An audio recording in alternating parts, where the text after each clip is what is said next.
Welcome to Jefferson Liberty Radio, the voice of the State of Jefferson in the Central Valley. I'm Matthew, and today we have a very special replay episode of an episode we did back on September 15th with Jake Wenger, all about California's water grab.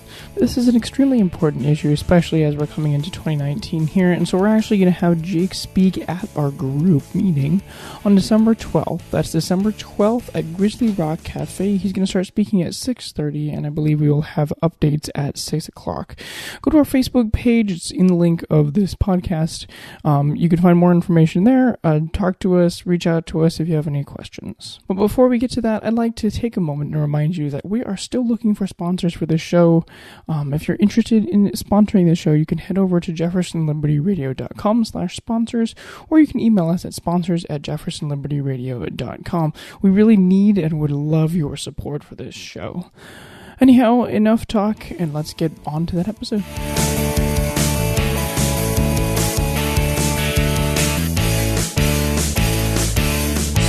Well, this is a real special podcast, folks.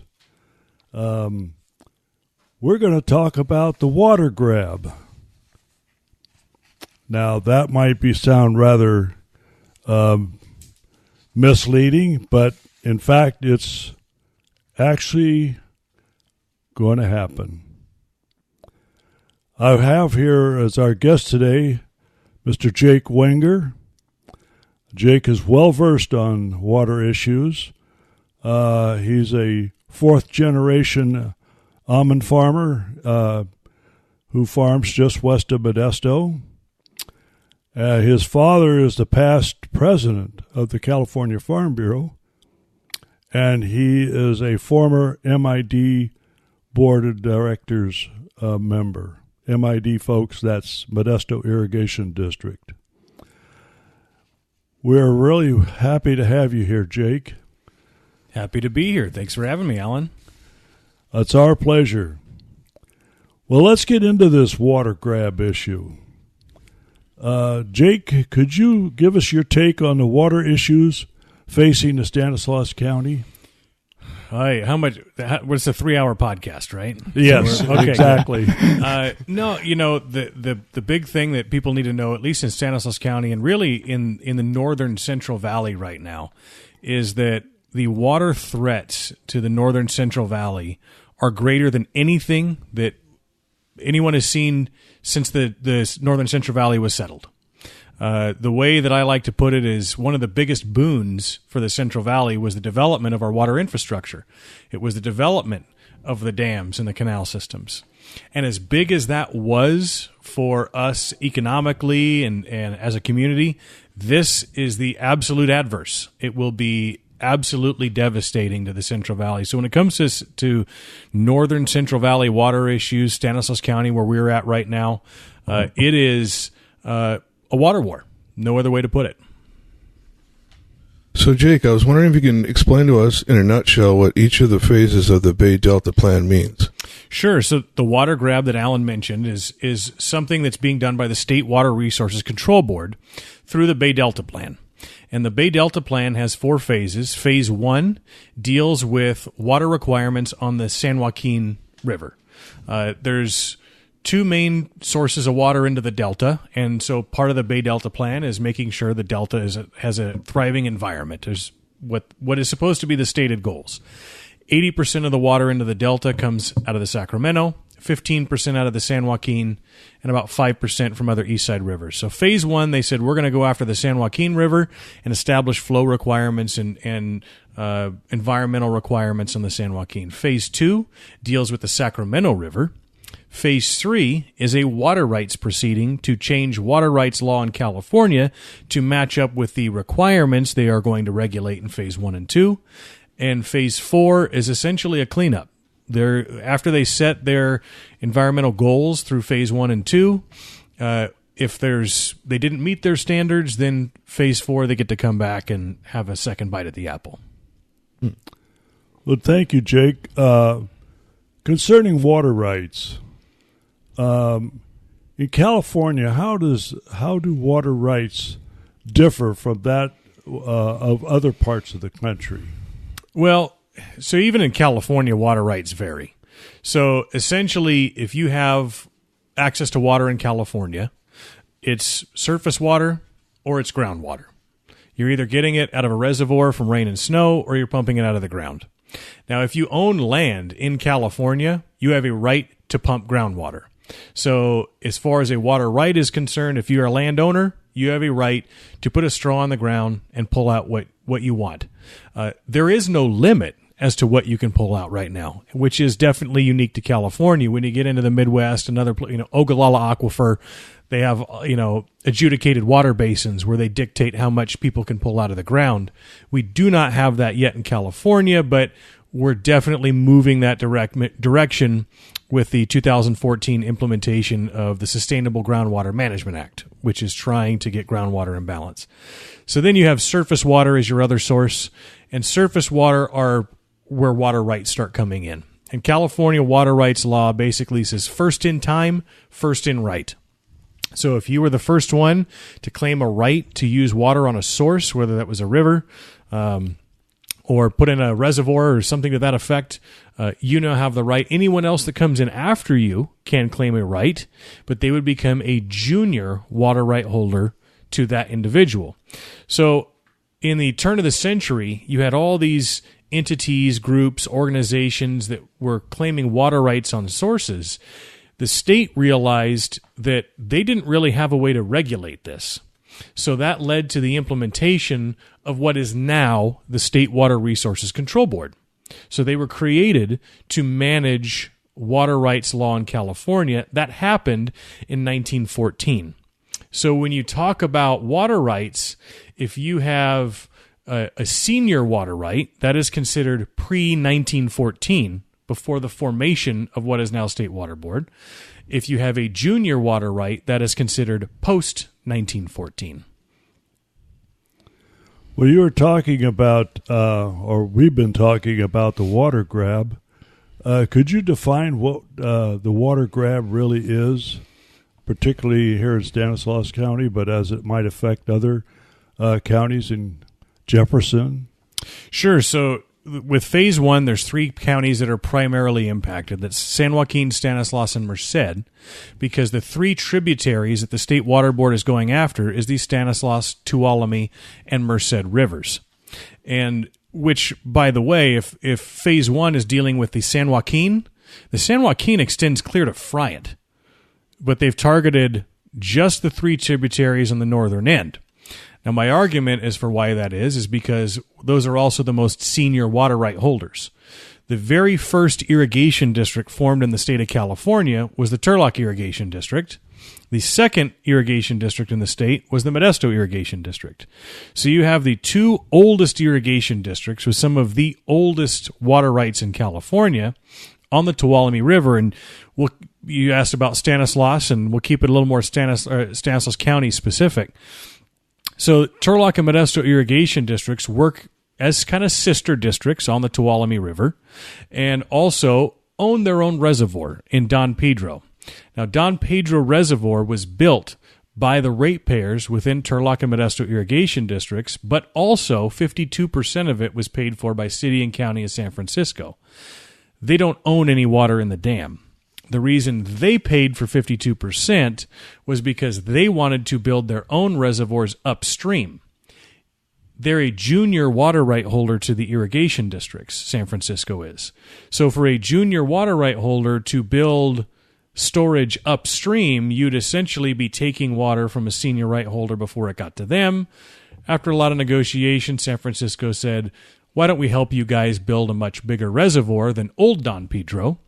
And they built new Don Pedro in the 70s, and we have a water source that exists today. So we have our water source paid for by our ratepayers. Don Pedro Reservoir is the 6th largest reservoir in California. It is the largest reservoir in California built without state or federal funds.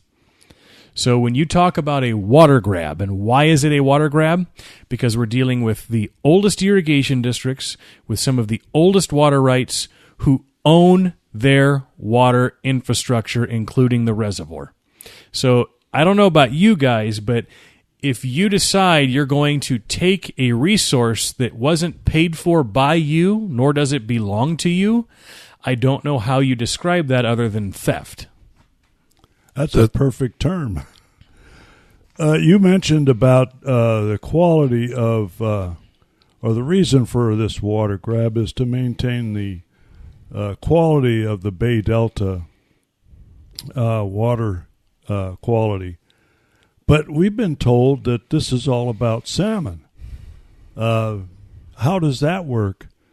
So the first rendition 2 years ago, when they released the substitute environmental document, which is the tool that the State Water Board will use to implement the regulations through the Bay Delta Plan, when it came out, they said the stated purpose for this water was for the protection of fall-run San Joaquin Chinook salmon, which are a protected species. They're not endangered, they're a protected species. They had enough documentation that if you stood the SED on the table, it stood 15 inches high. In all of that paperwork, they had one chart that showed that by their estimates, with their regulation, they would bring back 1,103 new fish total on the Stanislaus, Tuolumne, and Merced rivers combined. In this new SED that was just released here a month and a half or so ago, they have actually stricken that chart and have just said, well, we think it will bring back thousands of new fish without any exact idea or number. And they have also now said, and it's for water quality in the Delta to prevent salinity. That's where this argument starts getting into the twin tunnels, which the State Water Board will say, it has nothing to do with the twin tunnels, which, by the way, the governor now calls the water fix. So for those not familiar, quick rundown of the tunnels. The mouths of the pumps that send water to Southern California are at the south end of the Delta.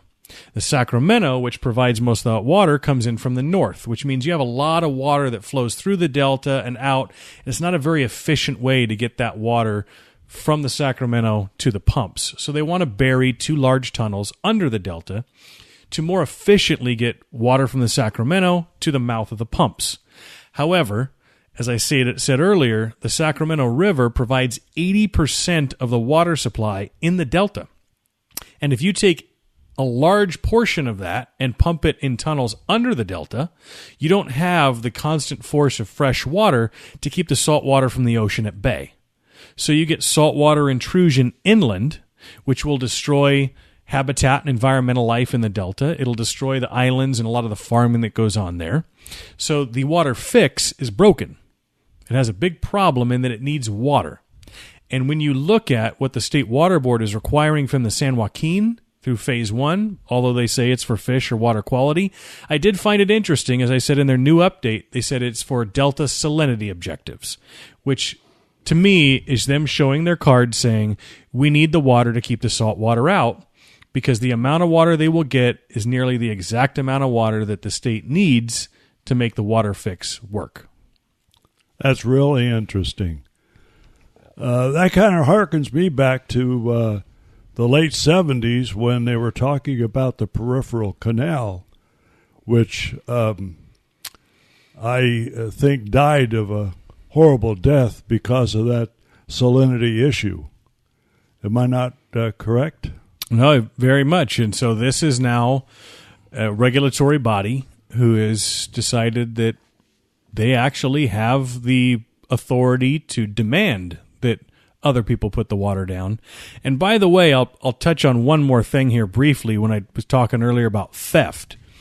So the demand is that 40% of the water that rains and snows gets sent out to the ocean. Currently, we operate the river at about 17, 18%, meaning we're capturing 83, 82% of the water that's coming down, and the rest goes out the river.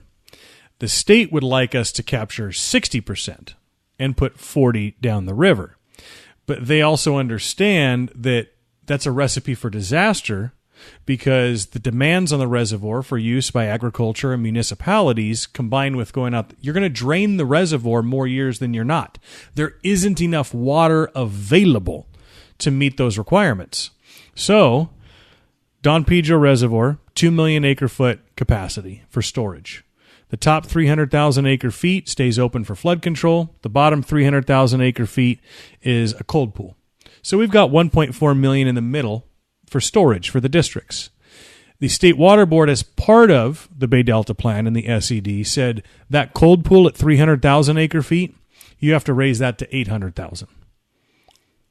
So they're claiming 500,000 acre feet of storage in the reservoir as theirs to be able to use for environmental flows. Wow, that's staggering. And this is going to also occur perhaps in the northern counties of California. Yeah, so phase 2 of the Bay Delta Plan is instituting these similar requirements on the Sacramento. Although while we are looking at a 40% unimpaired flow, the Sacramento region is looking at a 60% unimpaired flow. So the demand on the Sacramento will be even greater as far as the amount of water that will be flushed out to the ocean, in my personal opinion, to satisfy an ideology versus actually going to any benefit whatsoever. That's really interesting. And that reminds me that all this water that's going to go out into the Delta just to satisfy water needs down in Southern California. I can remember back in the late 2015 when the Water Resource Control Board held meetings up and down Stanislaus, Merced, and San Joaquin counties. And I heard that there were something like 2,000 testimonies. Far more. They're proclaiming that was really a serious harm to this region. There was about 1,200 attendees alone just at the Modesto hearing. There was about 8. I was the only irrigation board member in the area that went to all 5 of the hearings that were there. There was 2 in Sacramento, 1 in Stockton, 1 in Merced, and 1 in Modesto. And they heard from a lot of people saying that this isn't smart. Well, with all of that testimony against such a water grab, how can the State Water Resource Control Board actually proclaim that they need to take this water anyway? Is it a case of delta salinity over the needs of agriculture and human life? Well, I think it's a culmination of a lot of things, is really what I think it is. And I actually was on a panel where we had a panel discussion a couple of years ago where it was myself, an environmentalist from San Francisco, and Tom Howard, who is the retiring executive director of the State Water Board. And in his opening statement in this water discussion on this issue, he said that his view and vision for a utopian California was that the state environmental organizations would buy up all the farms in the Central Valley and return the land to its natural state and return the water back to the rivers. And when he sat down, I got my turn to speak, and I said, your dystopian vision for a California you can have because you're going to be retiring in a few months with a pension paid for by all of us as taxpayers. Meanwhile, you don't have to worry about the people whose livelihood depends on those farms, like myself, the people I employ, the people whose parents my kids go to school with, and all these communities that are dependent upon it. You don't have to worry about it because my tax dollars paying for your pension, and you can worry about your vision of what's ideal versus actually having to work and understand how to make a living. And so when you have people like that were in charge of the State Water Board, who do you think he's going to hire as his staff? And then when you get a governor who has certain views and ideologies like water fix or twin tunnels, and then they get to appoint the 5 board members who actually vote on things. You have a staff who's been hired that all has a viewpoint, giving information to a 5-member board of directors that really you only need 3 to implement these regulations. We talk about it as 5 people who can make this determination. It's not 5, it's 3. 3 of the 5 can make the determination. And the State Water Board has pretty far-reaching powers. They are given authority over water rights in California. Now, they have to be able to back them up, and that's where we think we have a great case against them, is they don't have any science to back it up. The science that they're trying to use to justify this water grab. They're taking studies from the Pacific Northwest and British Columbia and other places. Meanwhile, the Modesto and Turlock irrigation districts, just in the last 8 years, have spent $25 million on site-specific studies on the Tuolumne River that have been peer-reviewed, meaning given to other scientists who didn't conduct the study, who verified the results and said this is good, and published in scientific journals. So we have a scientific record supporting our opinions. Let me rephrase that. We have a scientific record supporting the facts. They have stuff that they're trying to find to support their opinion. And facts trump opinions every time. And so just to be clear, the Water Resources Board is an appointed board, right? Non-elected. Correct. They are all appointed. They are appointed to terms, and then those terms are, I think the appointments are ratified by the California State Senate. But they're all 4-year terms, but they're all appointed by the sitting governor at the time. And that isn't people apply, but you know how those sort of appointments go. Mm-hmm. The deck is stacked. Yeah. Well, with the California Water Resource Control Board exposed, if you will, I was going to ask you if it was a good or a bad group, but obviously it's a very political group. Well, I will say the State Water Resources Control Board doesn't have to be a bad group. It does serve a purpose. And I'm as anti-regulation as the next guy, but I also have to acknowledge that people do need to be we can't have anarchy. You do have to have rules and people who make sure you abide by the rules. So in that spirit, there is a need for something like a state water board. The problem is when you start assessing that they are given too much authority and too much power. Namely, the state water board implements a regulation. Those 5 members, 3 of them vote to say we want to implement a regulation. It gets implemented. You decide it's unfair and you wish to appeal. Who do you think the appeal board is? The same 5 people who voted for the regulation. Do you think they're going to overturn their own opinion? No. That is a broken system. And actually, Adam Gray had legislation to take the appeal power away from the state water board. It made it to the governor's desk, if I'm not mistaken, and failed. Did not get signed there. But his point was they can't be judge, jury, and executioner. If they want to implement the regulation, if there's an appeal, it should go to someone else.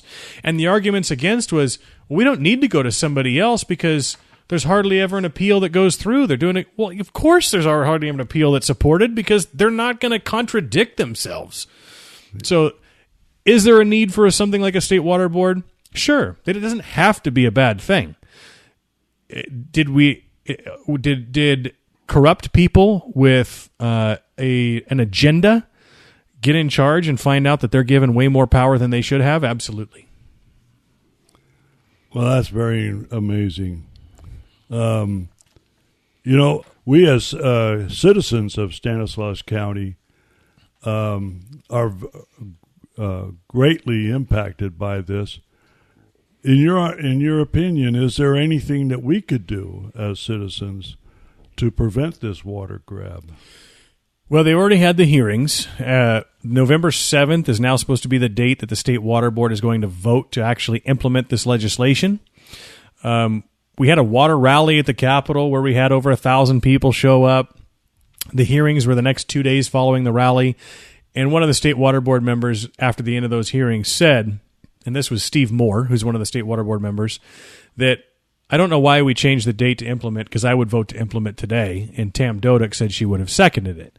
So despite all of the appeals and all of the information, they still said, no, we intend to move forward because we have an agenda, if you ask me in my opinion. So November 7th, they're going to vote to implement. My guess is there'll still be an opportunity for public comment at that hearing, which will be in Sacramento. They meet at the Cal EPA headquarters.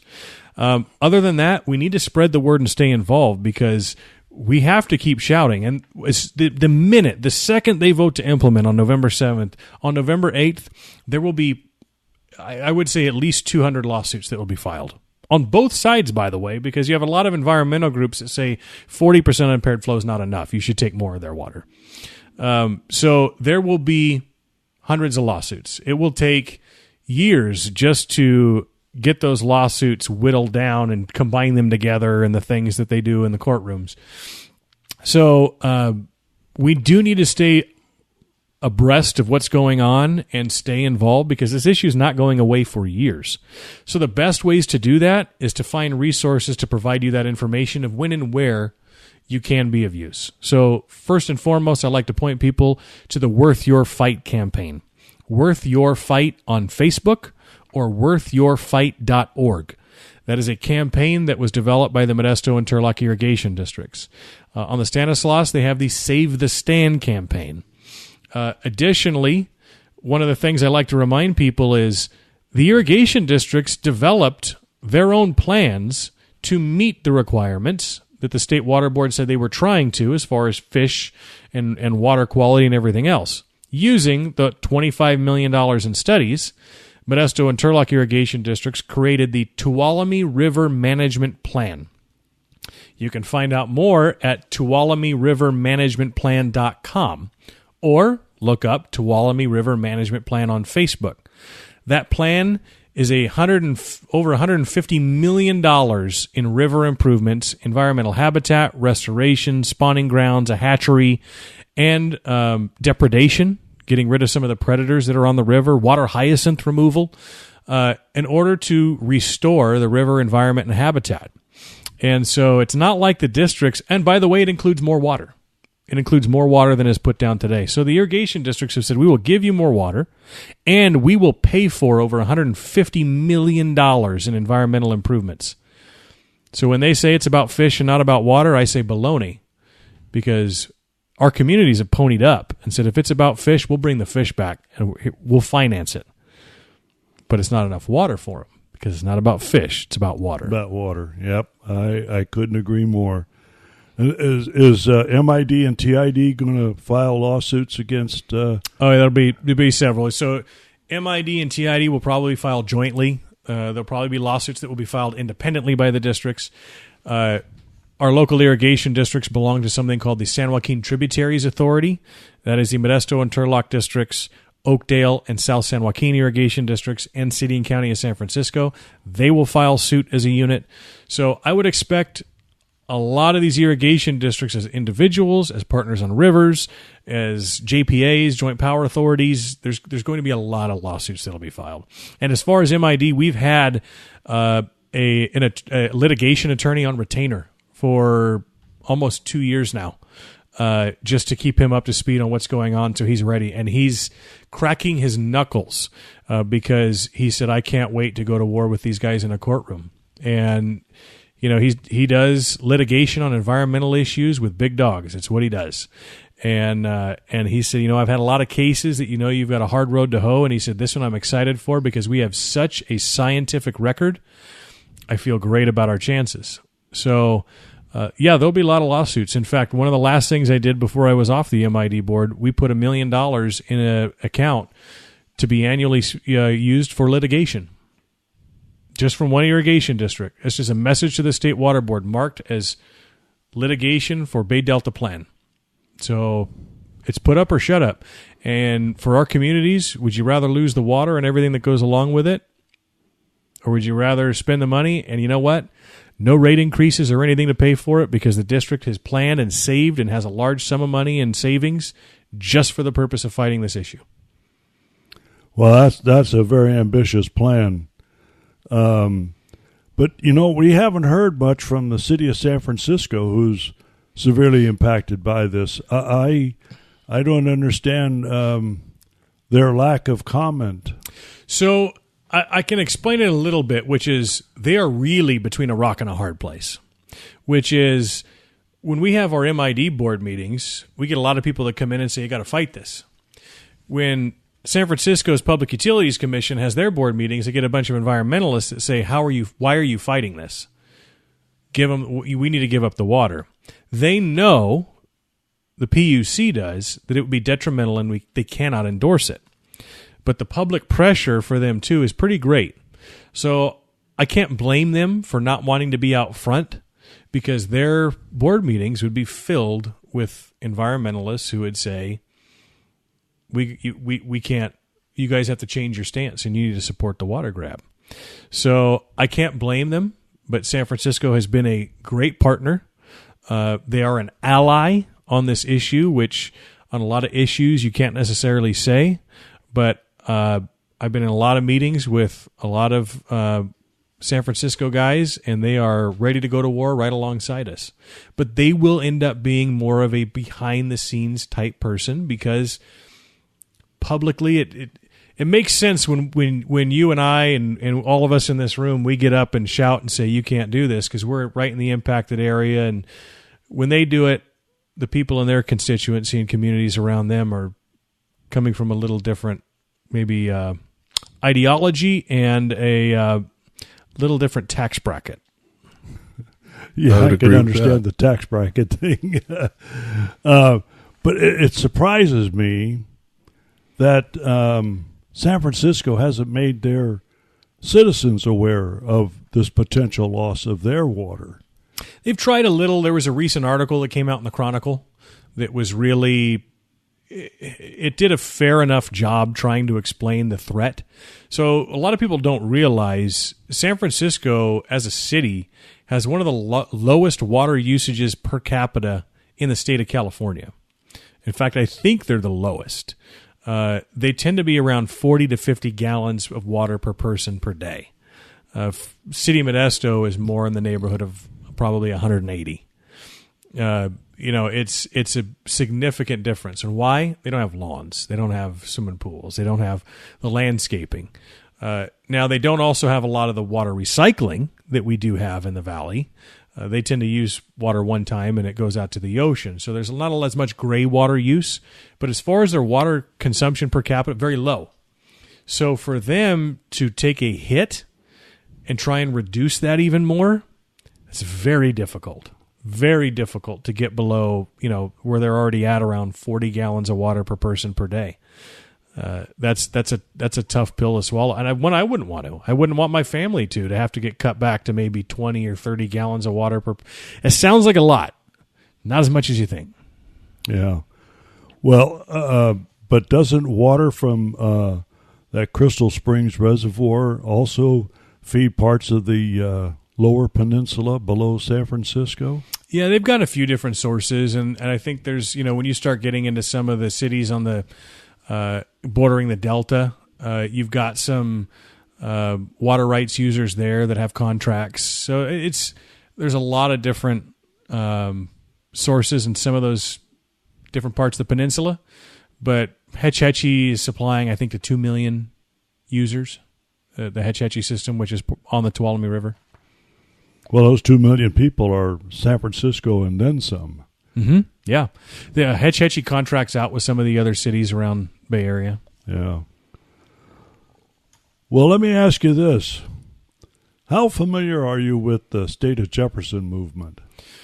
Well, more than some and not as much as others. So that's maybe the best way to put it. I've been in a position over the last few years to go to a lot of community meetings, meet people like yourself, Alan, and other people who have been heavily involved in the local State of Jefferson movement. And so it's not been one that I have actively engaged in because I've been on a water board and a water fight. And so, you pick your battles, and that's been the one that I've been more adept and more able to fight. I've signed the petition on State of Jefferson. I think I've actually probably signed it multiple times. I see, go to these meetings and they go, "Have you signed it?" And I go, "Well, I'm sure I have, but I'll do it again." And so, like I say, it's one that I am more familiar than some and not as familiar as others. Well, in your opinion, from what you know about the State of Jefferson, do you think the creation of a new state of Jefferson, would actually help in this water issue, since the State of Jefferson will actually be the conveyor of most of the water to the rest of California? Not necessarily. So the problem is, and that's where I said It might or might not. But when you already have a lot of existing contracts, to change those contracts is a violation of agreements. So you would just have lawsuits between states saying, well, there was already a contract that was in existence between these two purveyors. Regardless of now in a state, now this, a new state could say we're going to implement a tariff or something else that was on it, but it's not going to come without issues. Additionally, we're not including. I don't think you're not including San Francisco, right? In fact, I don't even think is San Joaquin County in state of Jefferson. I don't. No, there is a movement in San Joaquin, but as of now, County. they're not in. They're not in. That's correct. So that's what I thought, which doesn't necessarily change things because where's the delta in San Joaquin County? So now you would essentially have a state water board that existed in California and water resources that existed in the state of Jefferson, and you'd have a regulatory body in California that would say, we're having a problem with our environmental ecosystem in the Delta, and it's the fault of your users in the state of Jefferson. So it doesn't necessarily mean the issues go away. It just might mean they're fought differently.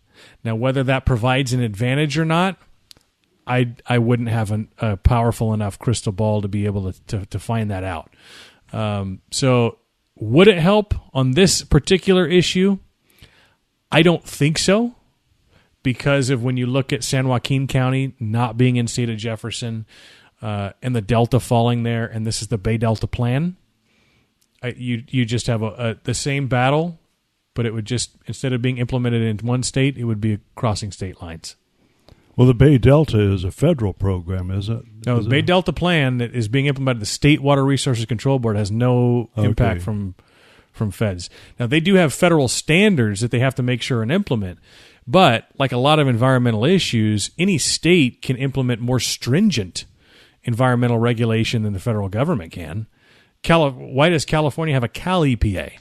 Right? We have things that are listed as endangered species, or things that are listed as more protected. Everyone knows California is a more regulated state, especially when it comes to a lot of environmental requirements. Well, why is that? Because states are allowed to implement stricter regulations. So State Water Board does have to make sure you're meeting some federal requirements, but they can also implement their own standards because water belongs to the states. So when we talk about water rights law, in water rights law, water belongs to the state of California and the people of California. That's why it's called a water right. You don't own the water. You are given a right to use it. The water still belongs to the state of California. And the State Water Board is tasked with implementing and managing that water. But under the state of Jefferson, wouldn't the state of Jefferson own the water that's in the state of Jefferson? Again, you'd have massive lawsuits to dictate who and what and where. I don't know the answer to that question because it would be a massively litigious undertaking to determine what goes with who and who goes with what. Yeah, you mentioned contracts. Are these contracts that districts have with whom? Well, you have contracts with state and federal that are moving water from the east side of the valley into the valley or out to the ocean. You've got all around the state. You've got California water purveyors purchasing water from Northern California. You've got the federal government and the state of California. There's two main aqueducts in California delivering water from northern part of the state to Southern California, the Delta-Mendota Canal and the California Aqueduct. One's owned and operated by the state of California. One's owned and operated by the federal government. You'd now have a new state that would divide those in half. So you already have a delivery system and a water infrastructure system paid for by the state of California, taking water from the northern part of the state to the south. So if you create a state of Jefferson, are you splitting the water infrastructure system in half? Well, the entire infrastructure that is within the state of Jefferson will become the property of the state of Jefferson. Kamala Harris actually made that comment. Right. But my point is, it goes through. Right. It's not like it's two separate pieces of infrastructure. One in one part of the in one that would be in Jefferson and one that would be in California. It's a continuous system. that had and so it'd be a lot of litigation. And I'm not disagreeing. I'm just saying I am not well enough equipped in how that would have to play out to be able to give an accurate answer as far as what would happen. But on this issue with Bay Delta Plan, being that San Joaquin County is not in, and the Bay Delta is in San Joaquin County, and you'd have the State Water Board would stay in the state of California, and they're trying to implement this plan. You're having the same fight. You're just having the fight across state lines. As far as the other water issues in the state, like anything that's going to happen with State of Jefferson, there's going to be litigation. I mean, that's just a given. We already know that if it ever were to come to fruition, as many lawsuits as you think you're going to have over whatever on water, you're going to have as many or more on trying to split a state. It's just something you have to be prepared for and know you got to fight and know that you have, like on the water issue, know that you have law on your side to back it up so that you can accomplish your task at hand. But it doesn't mean there's not going to be fights. Now, the outcome of those fights, maybe it depends right now since we're having discussions on getting Kavanaugh on the Supreme Court. So maybe a lot of that is being answered right now on how some of those things would turn out down the road. But, Yeah, for sure. That would be absolutely critical to this whole issue. In fact, possibly even the creation of the state of Jefferson might depend on Kavanaugh's fair point appointment. Well, I know you've served on the MID board of directors. Do you have any plans to run for public office again down the road? Well, I lost my reelection bid this last November, and so I said, well, my thing in the time right now is I have no immediate plans, but I'm not ruling anything out. So it's a cop-out answer to say I'm not actively pursuing any particular office. I've got 3 young kids at home. I enjoy farming on the family farm, so it's a nice break to be able to farm a little bit and spend time with the family. I've never been one that's thought it'd be a good thing to be involved in especially state politics with a young family at home. Just doesn't seem to work out very well too much. So my go-to answer is I'm always looking for potential and opportunities and keeping my eyes open, but I don't have any commitments to run for anything at this time. Well, you're certainly very well spoken. I would certainly cast my vote for you in a public election. Do you have anything that you'd like to ask, Aaron? Well, I know we're kind of off the subject, but I was wondering how Sigma might factor into this Bay Delta plan. Great question. So Sigma is, of course, setting up groundwater guidelines. So Sigma basically said, we have all these groundwater subbasins around California. Now, we as a state will come in and dictate who gets to use groundwater and who doesn't, but we don't want to. So all these communities that have these groundwater subbasins, you need to form a groundwater sustainability agency that's going to oversee your local groundwater. And then that agency needs to develop a groundwater sustainability plan to show how your groundwater basin will not be in overdraft so that you can at least be neutral. You're not overdrafting groundwater. So we're kind of fortunate in that there's only 2 groundwater subbasins in the entire San Joaquin Valley that are not listed in critical overdraft, and that is the Modesto and Turlock subbasins. They're the only 2 not in critical overdraft. Mind you, they're the only 2 also that own their own reservoir and know how to manage water appropriately. So besides that, now you have Bay Delta Plan that says we're going to take all this surface water. Well, if you take all the surface water, they've talked about 250, 300,000 acres of farmland that would have to be fallowed to compensate for the loss of water. Farmers don't want to go out of business. So what are they going to do? They're going to look for another resource. So they're going to want to tap groundwater. But you have Sigma saying you can't overdraft your aquifer. So if you have no access to surface water and you have, or limited access to surface water and limited access to groundwater, you are left with fallowing. And you're left with people going out of business, and you're left with unemployment. 1 in 3 jobs in Stanislaus County is dependent upon agriculture. And you're left with hits to community services, because if you don't have access to water, what happens to the value of your land? It plummets. And if the value of your land plummets because you don't have access to water, what happens to the value of property taxes? They plummet. And what do property taxes go toward? They go to the county to pay for police and fire and health and public services and first responders that we are all dependent on, and they all suffer. There will be less money for public safety. There's less money for our local schools. If groundwater plummets and drops, you're talking about hits to our rural schools who are on wells and they're dependent upon clean drinking water. So Sigma and Bay Delta are very closely interrelated in that this is a double whammy. And where our community is a shining star of how to properly manage groundwater. When in the early 90s, the Modesto Irrigation District started delivering drinking water to the city of Modesto, built a water treatment plant, and started delivering enough to meet about 50% of the demand of the city of Modesto. Why? Because the city of Modesto was the largest groundwater user in the water basin. You got a city of 200,000 people that's 100% on groundwater. It's a lot of water going out of your groundwater basin every year. After Modesto Irrigation District started delivering surface water to the city of Modesto to offset their pumping, the water table under Modesto rose 42 feet in the next 20 years. That is sustainable groundwater management.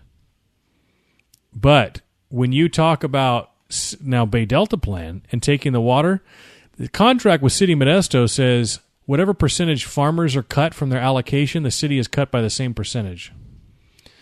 They're not given a contract. They don't have a contracted amount of water every year. They're given an acreage, just like a farmer is. And when a farmer gets an allotment per acre, the city of Modesto has an acreage, and they get an allotment per acre. So if that allotment is reduced, it means less water for city of Modesto, which means they have to go back onto wells and overdraft groundwater again. So do you lose quality of water then, basically? Absolutely. That was the whole reason City of Modesto and MID wanted to come to an agreement, was because they were having high levels of uranium and arsenic and other terrible things in the water, and they were having to actually shut off wells because the quality was so bad or going dry. They needed another source. Once you bring in that other source, you use it to dilute the water with some of your cleaner wells. And then as the water table rises in that aquifer again under City of Modesto, it actually improves water quality in the groundwater because the solution to pollution is dilution. So if you can dilute that groundwater a little bit, you get better quality. Right. Okay. Cool. Do you think, Jake, that there's any potential for improved water management on farms? You know, you hear that a lot.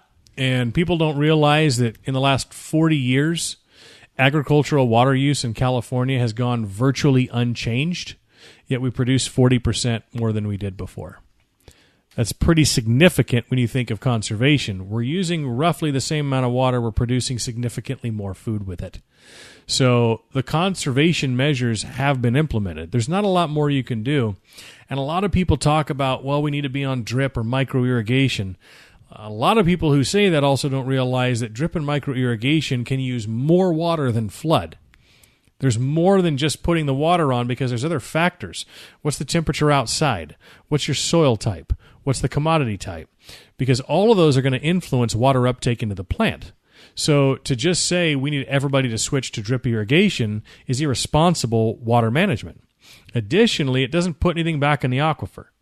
And flood irrigation is not a 4-letter word in California, or should not be, because when you're on sandy, I have an orchard that I can irrigate. It takes me 3 hours and 15 minutes to irrigate a check. I can irrigate a check from midnight to 3:15 in the morning and switch to a next one. By the time it's about 8 o'clock in the morning, I can pretty much walk across that first check without getting my feet wet. There was no evaporation between midnight and 3:15 in the morning. That water went somewhere, went down. So there are some sandy soils that do allow for good water penetration, which is good for the aquifers. You can actually improve the aquifers. In fact, I was at a water meeting last year in November an organization called California Foundation for the Environment and the Economy, and environmental group Sustainable Conservation gave an hour-long presentation on why we should be encouraging flood irrigation in the state of California again. Because I know that that was one of the things that MID was encouraging growers that on the west side of the county, or on the west side of Modesto, was to go ahead and flood irrigate.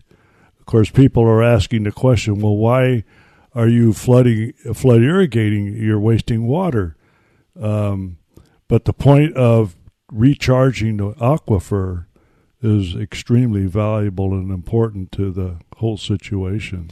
And additionally, you're flood irrigating with surface water and not groundwater. So even then, a lot of the talk of bringing back flood irrigation, say in the South Valley, is if we can get them surface water and off of wells, even if you're not on soil that's going to allow for recharge, it's not sandy soil, the water is not going to penetrate back down.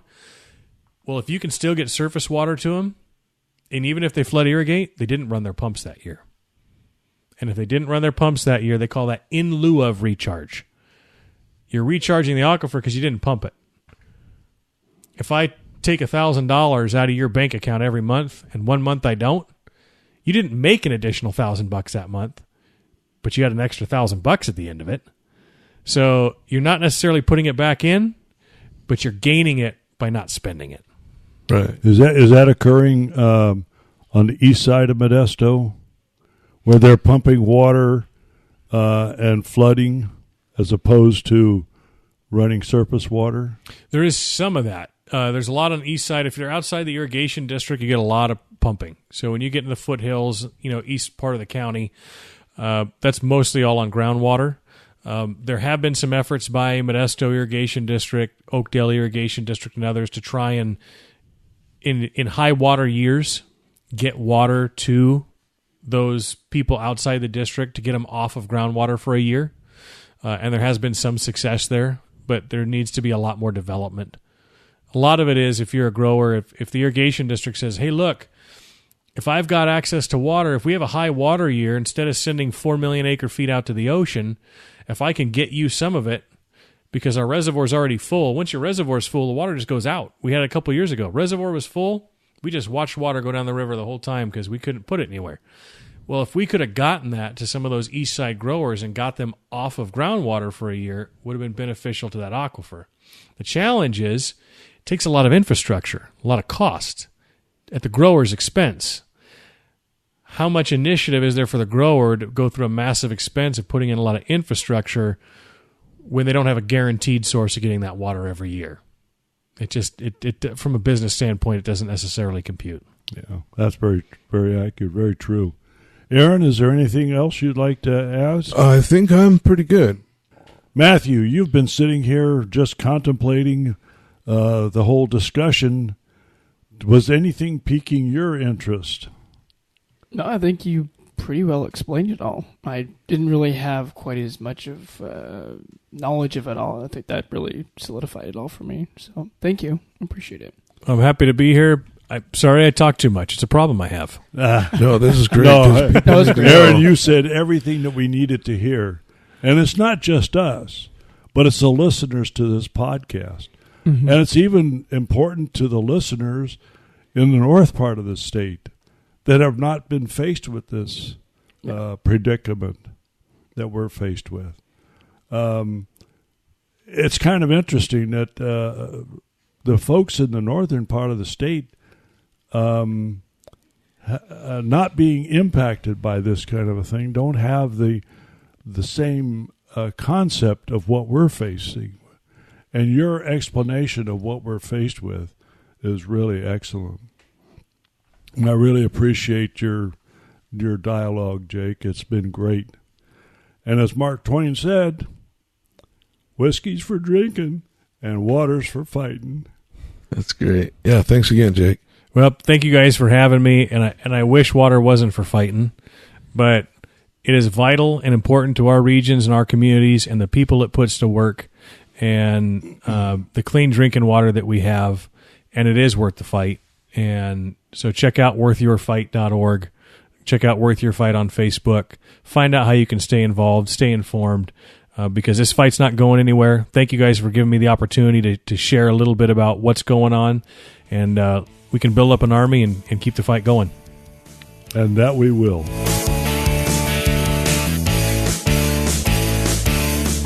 Thank you so much for listening to this episode of Jefferson Liberty Radio. We would love to hear from you, our listeners. We want to interact with you, get your comments, your questions, your feedback. You can send those all over to feedback@jeffersonlibertyradio.com, or you can just check out jeffersonlibertyradio.com. Don't forget to subscribe to us in iTunes or your podcast player of choice. We're also on Spotify, and YouTube, and Google Play. You can also find us on all the normal social media like Facebook, Twitter, and even some alternative media such as BitChute or Gab. Don't forget to check out our events calendar on our Facebook page. Keep in touch with us there as we're announcing new events for the new year. Thank you so much for listening again to this episode of Jefferson Liberty Radio, and we'll catch you next episode.